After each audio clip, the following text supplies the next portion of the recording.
Hey guys!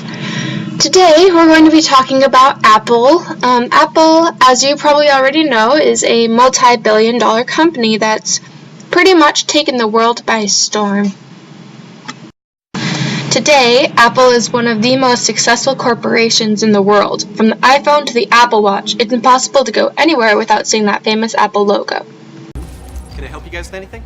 Oh, no, my fiance was just helping me with some honeymoon destinations. Right. We're getting married. Congratulations. Where are you guys thinking about going? Shameless advertising aside, it's hard to believe that Apple, this huge corporation, was created by two young kids in a garage, yet that's exactly what happened. Steve Jobs was only 21 years old when he and Steve Wozniak, who would have been around 26, started Apple. When Steve was barely an infant, he was adopted and moved to Silicon Valley, a valley in California. Jobs was an incredibly smart kid when he grew up, but when he got older, lacked direction and dropped out of college after just 6 months. Soon after dropping out of college, Jobs got a job with Atari, the video game designing company.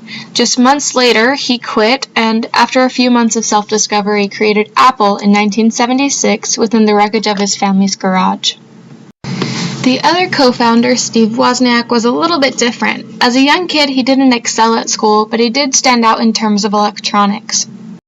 Though Wozniak had a brief stint at UC Berkeley in 1974, he eventually went to work for Hewlett-Packard, a company better known as HP.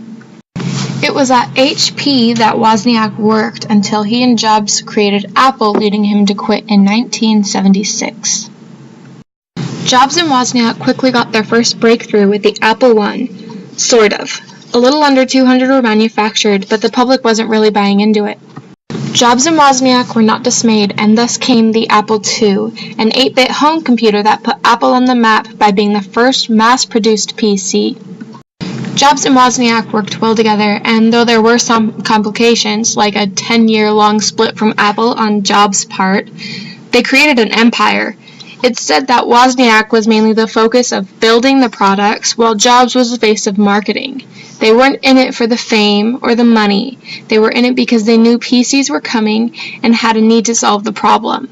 After the release of the Apple II, it was basically success after success for Steve and for the Steves.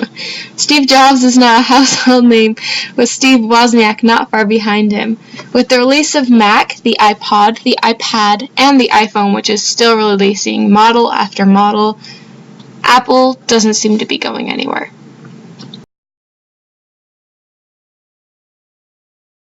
We're going to take the heat because we want to make the best product in the world for customers.